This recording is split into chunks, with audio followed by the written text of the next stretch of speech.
Amis jeunes, amis de la FADA, bonsoir et bienvenue dans votre émission préférée Tous à la FADA, une émission des jeunes pour les jeunes et par les jeunes. Pour ce nouveau numéro de dimanche 6 juillet 2025, nous installons notre studio mobile ici même à Dosso, la cité de Koyi. Avec nos amis conducteurs de Kabu Kabu et les responsables, nous allons parler des problèmes de ces métiers, mais aussi nous essayerons de comprendre c'est quoi Kabu Kabu, quel est son apport à la population et à l'économie locale.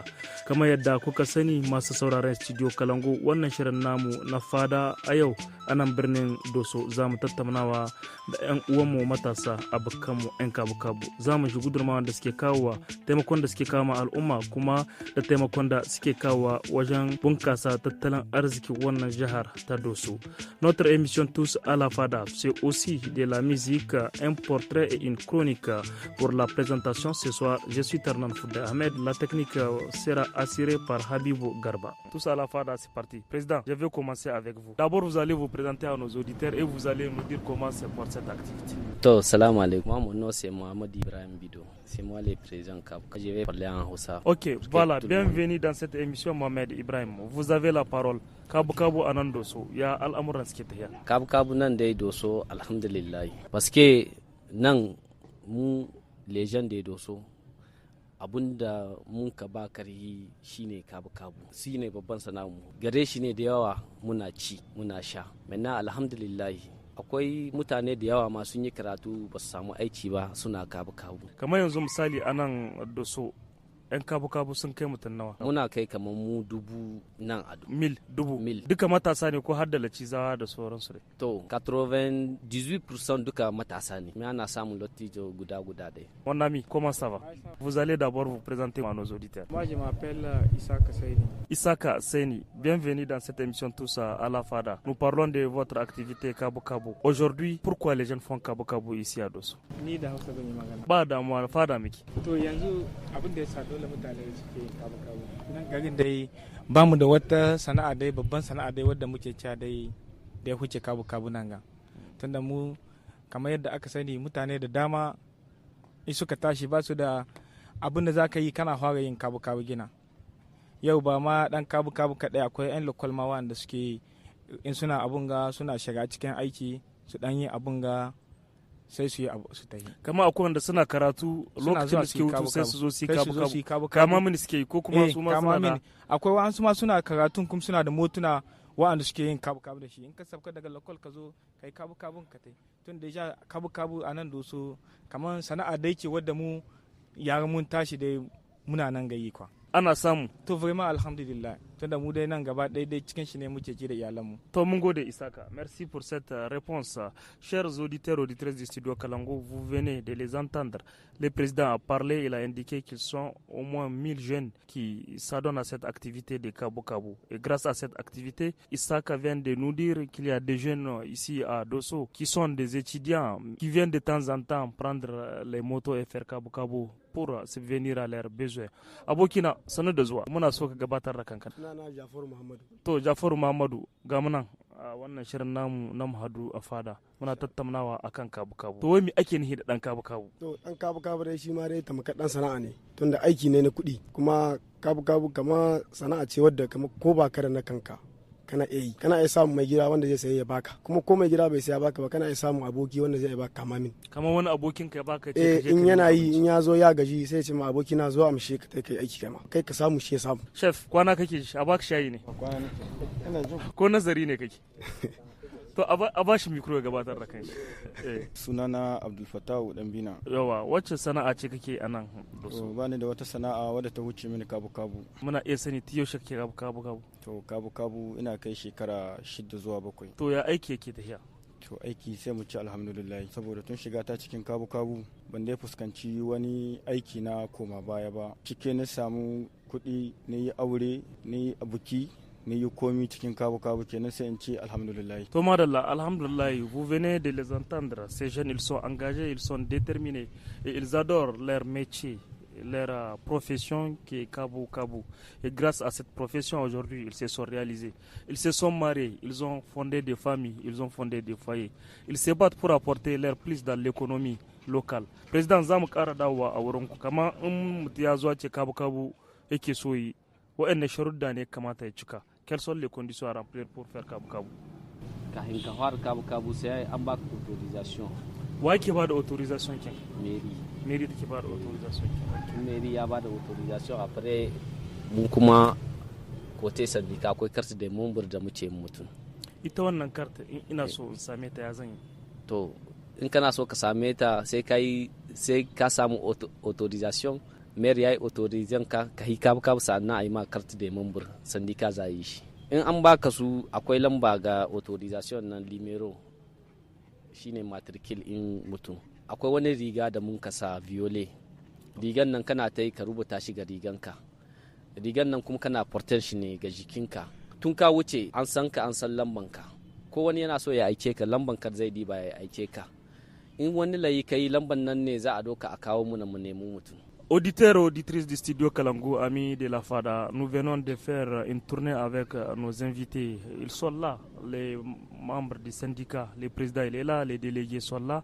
Les organisateurs de ces métiers sont aussi ici avec nous. Ils sont avec Studio Kalangu. Nous venons de les entendre tout à l'heure. Ils nous ont décrit les conditions pour exercer ces métiers de Kabu Kabu. Notre émission Tous à la FADA, c'est aussi de la musique, du portrait et de la chronique. Nous allons continuer tout de suite, mais avant de continuer, nous allons d'abord écouter le portrait du Studio Kalangu.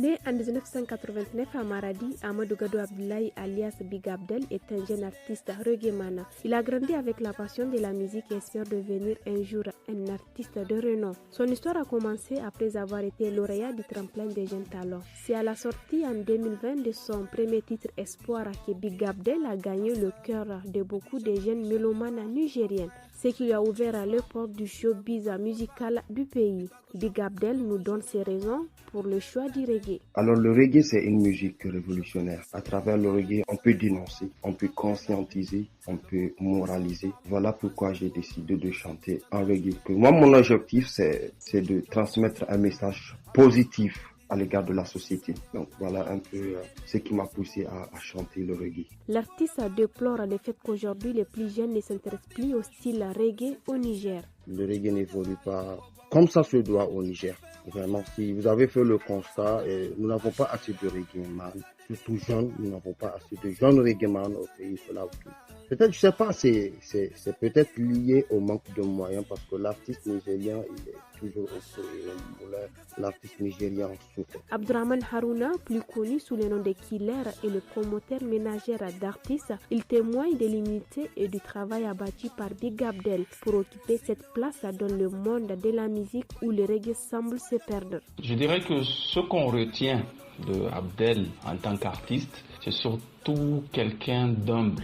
Et je pense que l'humilité dans le milieu artistique, c'est une très grande valeur. Après, c'est quelqu'un aussi qui est très à l'écoute des anciens dans le domaine de la musique ici et il essaye de s'en inspirer. Big Abdel lance un appel à l'endroit des mélomanes nigériennes ainsi qu'à ses fans. Donc le message que j'ai à passer à l'égard de mes fans, c'est quoi? D'aller tout simplement sur nos pages Facebook, sur nos comptes YouTube. Il faut s'abonner, il faut partager. En tout cas, il faut consommer. C'est vraiment important. Pour la bonne marche de la musique nigérienne, il faut que les fans contribuent aussi, comme l'a si bien dit Big Abdel.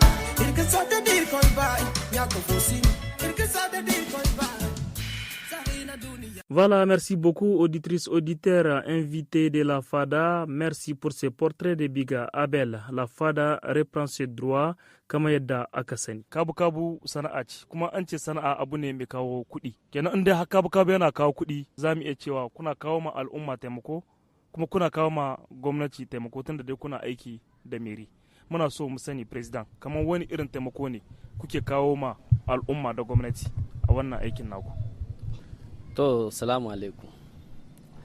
Da farko dai kabu-kabu abu ne da kace yin shi kana neman kuɗi kuma kana samun lada ciki. Paske yanzu mutum yana tashi zai na hospital kana doke shi shaf-shaf ka kai shi ya samu magani a yi mai magani. Mutum yana tashi yana so ya ta sai kayan miya kasuwa, kana doke shi ka kai shi ya ta yi sayayya ya dawo. In balaguro ne mutum zai yi, mota zai bar shi, mutum na doke shi ya kai shi ya dawo. Duk waɗannan taimako ne da muke yi ma al'umma, muna kama mu gwamnati kan mutane su yi wahala idan suna son su yi waɗansu bukatansu, paske ba kowa ke iya sayen mashin ba. In akwai kabu cikin gari, firema da yawa suna samun taimako cikin. To kamar bangaren na gwamnati wani irin taimako ne ku 'yan kabu kuke kawo mishi? Taimakon da muke kawo mu gwamnati, na farko dai muna biyan haraji, muna biyan meri, akwai empo, wannan duka muna biyan su. Kuma mutane suna yin takardu, muna yin assurance, muna yin douane, carte grise, duka muna yi. Kenan kaga muna samun gwamnati ma kuɗi. Kamar ana iya kesta abin da kuke samu ma gwamnati, kamar ku kun taba bincike kuka san kamar a shekara ga abin da kuke zuba ma meri, ko ku wannan binciken ba har yanzu? To shak muwa da yi 1,500 ne muke zuba mu gwamnati, kowa yana zuwa. Kamar an dauka misali da zu ka ce mu wajen kun kusa 1,000, kenan cikin wannan 1,000 sai a yi 1,500 famil shine kuke zuba ma gwamnati kowane wata. Paske nan muna kai mu 1,000, kuma kowane mutum suna da 'yan kamamin, kenan muna iya cewa muna iya ma kusa 2,000. Paske akan moto guda mutum biyu suna iya cin abinci. Wani ya taya hita tun da saye wajen midi yana bubuga, ya samu abin da zai ci, ya samu basama yana iya ba dan uwan shi ma ya taya nemo mai. In ya zo yana ba shi haccin shi. Kenan ka gani na ya ce muku biskan moto guda mutum biyu na ci abinci. Voilà, merci beaucoup Président Mongode. Donc vous venez de l'entendre, il contribue d'une manière ou d'une autre à l'économie locale parce qu'ils prennent des taxes, ils prennent des assurances, ils prennent d'autres papiers. Et ça, c'est une valeur ajoutée à l'économie locale. Voilà, organisateur, muna magana akan taimakon da kuke kawowa. Taimakon da muke kawowa dai yana da yawa. Yana da yawa, kamar mi da mi misali. Tunda yau Allah bai ba kowa hanya wanda zai sai moto na kanshi ba. Kuma ka gani in mutum na da wani tallatin in shi sai ka ta inda ka ga dama. In ma nesa za ka duk da yadda dai garin ga dai duk inda dai ka abuka yayi abun ga dai bai huce disan. Kenan wannan duka daga cikin taimako ne. Don da yau kana zaka na yanzu ka tashi daga plateau baka da moto ka ta yi kana zaka na hanyar faran da inga baka da moto an ce ka ta ga kawa ai matsala ne. Amma dan ka bada disan mutum ya hauda ka ya kai ka ya aje ka cikin lokaci. Amma baka gani kamar 40 kinan da za a bada akwai sada. Akwai wanda bai da 40. Wallahi 40 kamar yadda nake kamar nan ga garin ma mu nan garin kabu babu yadda ba mu yin shi. Tunda wallahi kana dauki wani ka kai shi wuri mai nisa ya ce dan Allah 20 gare ne. Ba ma nesa ba. Yanzu daga bukkoci ne dauko wata yarinya da kai ta bayan aren. Take mini wallahi bai san furan no gaisi. Nake to ta hau mutai. To kenan wannan kuma duk da cikin taimako ne mana. Take mini wallahi sauri take wani proje gare su nake mata to ta hau mutai. Take mini wallahi bai san furan no gaisi. Kuma daga bukkoci ne dauko ta kai ta bayan aren. Bayan kes wannan. To wannan duk ai taimako ne. Gaskiya. To kenan yau duk wanda ka gamu da shi ya ce ma wani kaza gare ni wani in bai da ni in ya ce maka wallahi kaza gare shi haka nan dai ne kaga ai wannan duka muna nan taimaka ma mutane kuma yau kana iya tashi ka gani mutum sauyi wani matsala ya tashi sauyi sai ka gani haka ka shiri sai ka ga dan kabu in maza kai ni wuri kaza ka dauke shi evidence ka kai ka aje shi. Wala abokina bari in zo gare ka kamar kai a matsayinka na dan kabu da mi ne ka taimaka ma wanga garin naku na Doso to wanda taimako ne ka mishi ta fannin bangaren wanga arziki karuwa arziki da sauransu. To taimako na farko dai shine kamar yanzu for example a ce mutum bai da lahiya akwai lokacin da an san kana kabu cikin anguwa in mutum bai da lahiya ko cikin dare na ana zuwa ko kana kwana na abu buga maka a ce da Allah ka taso kai wani likita ko ana neman bukatar wani magani farmasiya kan ga cikin dare duka ana zuwa a tada ka ko kamar mutum zai yi wani bulawuro na asuba haka yana son a kai shi gidan bis duka ana iya zuwa a tada ka cikin dare. Wannan taimako ne wanda kuke ma al'umma? Wannan taimako ne shi. Gwamnati ya kuke taimaka mishi kuma? To gwamnati dai sai dai mu ce muna bin ka'idodin doka ta gwamnati don ka san an ka ce duk inda jama'a ta yi yawa to in wani ya yi gaskiya wani bai gaskiya duk yanda an kai cikin jama'a sai an samu mara gaskiya amma 80% duka suna bin dokokin da ya kamata. Delege ga yanan dai abin tabarakallah sai dai mu ce masha Allah yana da yawa tunda an ce har wajen kusan mutum 2000 suke irin wannan aikin ba shakka akwai taimakon da suke kawo ma gwamnati ta bangaren tattalin arziki kai da wajen shekaru da shekaru kana yi muna so ka ga mu a bangaren tattalin arziki wani taimako ne yan kabu suke kawo. To kamar dai da ya gayyace na farko in mutum bai da lafiya ana iya tashe ka daga gida da dare ka kai mutum ko ka gamu da mutum yana cikin uzuri na tahiyar sauri yana bukata abin da zai hawa kai tsaye ya samu ya kai inda za shi kana aika ɗauki mutum ka kai shi kuma shi ma daga cikin taimako ne na taimaka ma mutane saboda ni cikin aiki na sha ɗaukan mutane masu hitowa da dare su ce za su na farmasi neman magani zan iya in ɗauke ka in kai ka sai ka gama ayyukanka in mai shi ka inda ni ɗauke ka ma in nuna kawai ka tafi saboda lalura ce ta rashin lahiya ta yi Allah ya bada lahiya saboda duk cikin aikinka kana iya ka nemi lada ciki kana iya kuma ka samu zunubi ciki kama ka dauko wata sabon magana ana iya samun lada ana iya samun zunubi to ni ina so in sani kace zunubi kamar me kake ne to kamar shi abin da ake ce ma zunubi yanzu wurin da ya kamata ka dauki mutum ka ko 40 wani bai san wurin ba zaka iya samu kuɗi da yawa kuma ya kai shi wurin kuma shi baka kuɗin nan da ka ci kenan ya zan cuta mai wani kana iya ka dauke shi ba ku magana da shi ba in ya tafi abin da ya niyan nan ya baka halalin ka ne kenan ba kai magana jinga da shi ba abin da ya baka nan babu cuta wani zaka iya ka kai shi ya nuna ma cewa ai ka cuce kuma daga cikin aikin shine muke nuhi da akwai aikin da mutum na iya samun lada ciki kuma yana iya samun zunubi kamar ku yanzu ya kuke ku kare martaba aikin ku to martaba aikin mu dai shine in ka hito dai aiki ka san aiki ka hito kuma ka san yadda ya kamata ka tsara aikinka. Voilà, merci beaucoup auditeurs auditrices du studio Kalangu. La Fada continue. Vous venez de les entendre. Ils sont fiers de leur travail et ils nous ont expliqué la contribution à la société. Ils sont en train d'aider la communauté en les amenant un peu partout dans la ville, quels que soient les moyens de la personne. Ces jeunes vont l'amener là où il doit être, à temps ou à l'heure. C'est ça qu'ils font, ils sont fiers de ce travail. Ils prennent des dispositions qu'il faut pour soigner l'image de ces métiers qu'ils exercent depuis tant d'années. Notre émission Tous à la Fada, c'est aussi de la musique. On va écouter une musique avant de continuer. Wacce musique kuke so a samu? Muna da waka Kabu Kabu na.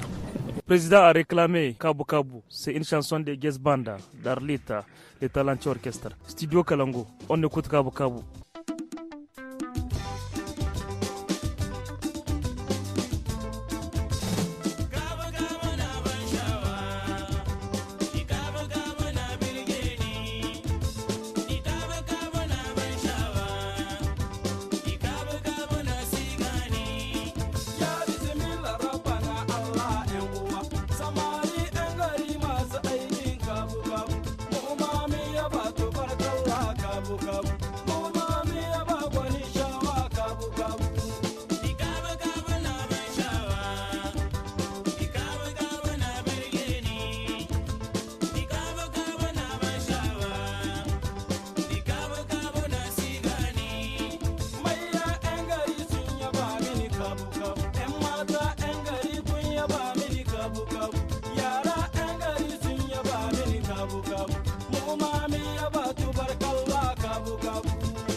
Merci beaucoup pour cette musique Kabu Kabu. Yanzu za mu ƙara tambayar ku amma za mu yi sauri tunda kun ga cewa mun ce lokacin mu. Kowane irin aiki a duniya yana da masalolin shi. Ina so president ku ga mu a bangaren aikin gana ku na Kabu Kabu waɗannan masaloli ne kuke fuskanta. To mun ji dadi da kun kai muna wanga tambaya.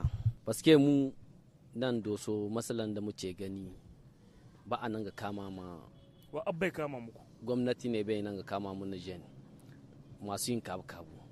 Paske yanzu abin da ya kamata a ce gwamnati ma ya kamata a ce sun ka saye mashinka suna ba matasa suna yin kabu-kabu, amma gwamnati bai nan ga sa hannun shi cikin wanga aiki, sai dai waɗansu su yi nemo su sai motuna ko wani mai gida ya sai ma yaran shi suna kabu-kabu. Epizon kor cikin wanga aiki mu muna taimaka mu gwamnati, ya kamata a ce gwamnati ma yana taimaka muna, paske muna son forum, muna son sensibilisation mu 'yan kabu-kabu. Ana muna kallon kaman in mutum bai da sana'a ko bai yi karatu ba ne yana kabu-kabu, alors que tout ça là c'est pas ça. Me muna so dan Allah muna kira da gwamnati ya sa hannu ya kama muna mu matasa, mutum ya nuna yana son aiki su ma a kama musu su yi aiki. Voilà, merci beaucoup président. Organisateur, muna so kai bangaren naka ga mu ne masaloli ne kuke fuskanta cikin aikin naku. To, matsalolin da dai muke gani cikin wanga aiki dai shine akwai ko rishin danga iskabu kabi bai gandi nauka. Ba a kula da ku. Tunda yau an ka ce wanga dan kabu ne, ana gani mutane akwai wani suke kwandanan mutane bisa kan wanga dan shaye-shaye ne menene, ana gani kamar dai wa'anda ba su da aiki yi ne suke nan ganin kabu kuma ba haka bane, mutane ba su nan ga ganewa. Yau duk sana'an da mutum yake yana ci yana sha ciki, kai komi da komi ciki ba lahi bane, amma wallahi mutane suna gani da yau kai barka in nesa ko arme zaka tambaya da an ce kabu zane hey kabu zane bumboda, wallahi sai an fara yin wani wallahi dai mana sai an ce ka dan kabu ne fa. Yau an ka ce yarinya da an ce dan kabu zai aurenta, to magana ya tashi cikin anguwa, wani dan kabu zai aurenta. Amma kuma an ce mana ƴan mata sun fi sa ƴan kabu tunda su ne suke da a wannan abun gane mana vision ne mana. Yau in kaga ana son dan kabu ka san dai akwai abin da ake nufi. Yau komi a ciraye ka zo mu tayi kaza, zo mu tayi kaza. In abokai sun tambaya ma sai dai a ce wanga dan kabu na ne ko a ce abu ne. Ba a taba presentan ka wajen abokai an tanke samari, sai fa fasil. To shi kamar wannan abu yana muku ciwo sosai. Ana magana ma yau kai da zaka kai nema arme a nuna maka da dan kabu ne kai akwai abin da ya kai wannan ciwo, kuma sana'a ne kake nan gai, sana'a kake nan gai, kana nan ga sana'a wanda komi zaka tuha maka kanka asiri ciki.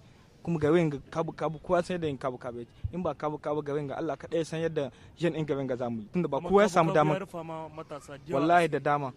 Yau wani abokina kaji kabu ya rufa ma mutane asiri, musamman ana gani kamar ba daidai bane ba yin wannan aikin na kabu kaga abokanmu biyu da president da organizator sun ga masalolin da suke fuskanta.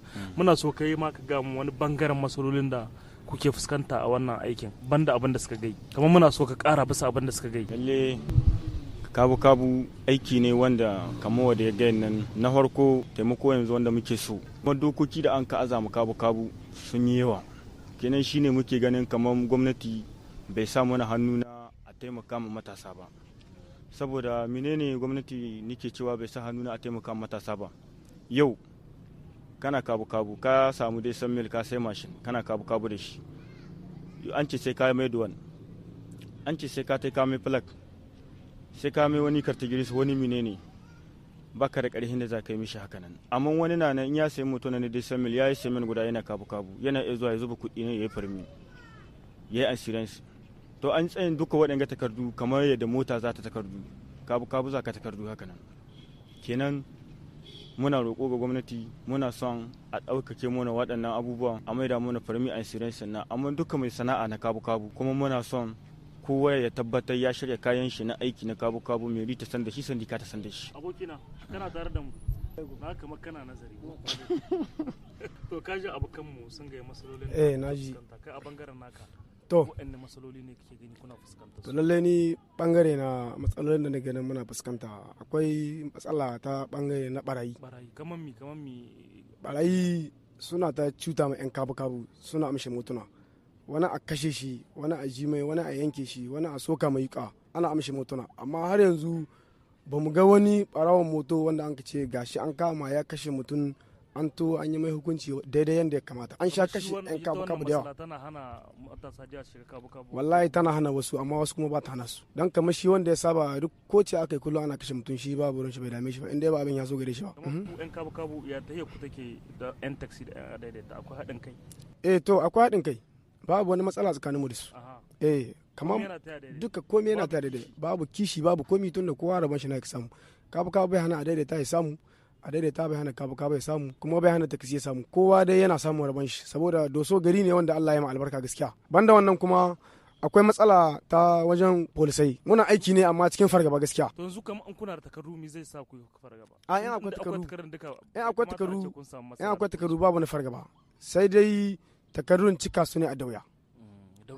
Dauya ne a cika su tunda sun yawa kuma yanzu gashi ma motokin ma bai da wani valer tunda ka gani wajaje da yawa an tsaye da moto yanzu ka tashi zaka taya duci sai ka bar moton ka nan gaki bakin turo bon to kinan ka gani ka sai moto ka ce zaka yi mai takardu duka abin yayi yawa wani abun da zai sai moton nan ma sai da ya ramce ya ci bashi ya sai kuma an ce sai ka yi takardu komple amma da gaskiya lokacin muna yi permis d'assurance alhamdulillah wanda bai ba dai bai da niyya yan bata garde ne. Ok to merci beaucoup president mun zo karshen na emission mai kace akwai abin da kake so ka kara a bangaren masalolin da yan kabu-kabu suke fuskanta muna sauraron ka.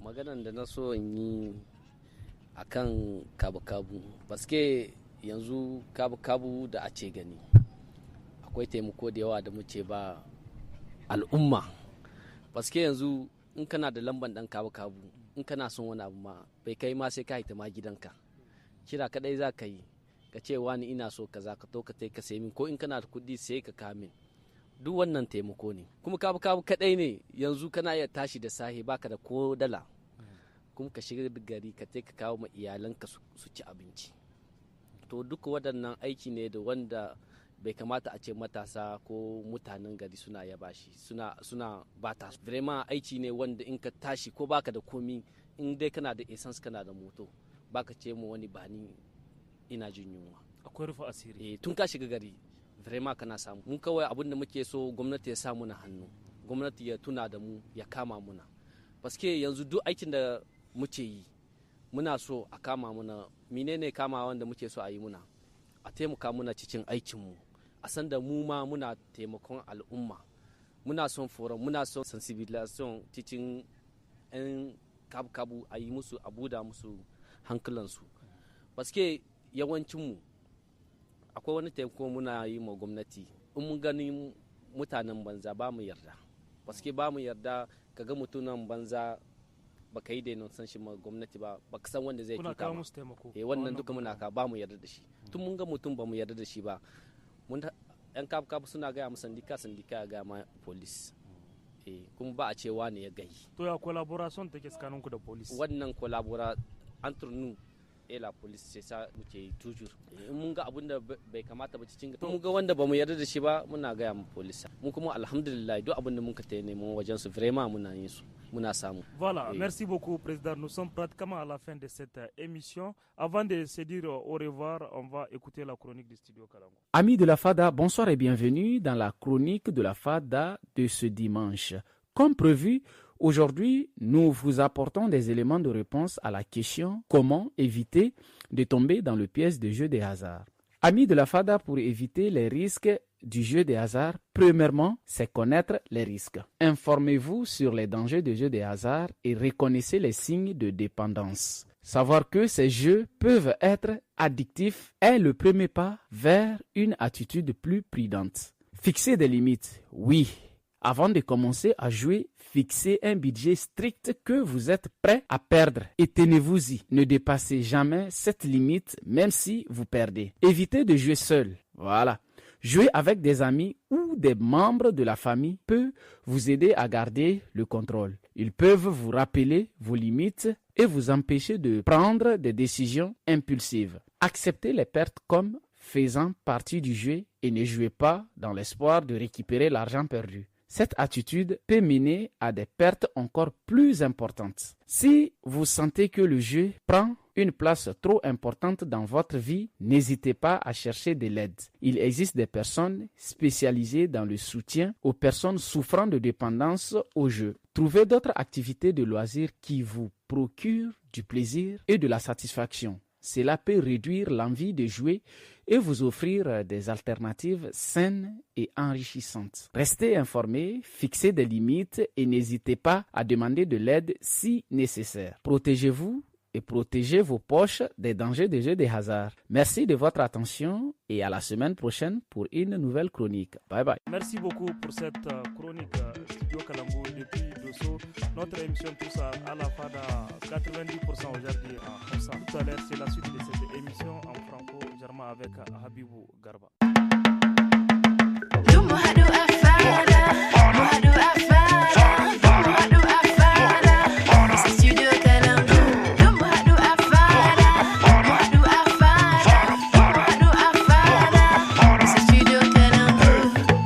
Studio Kalangu.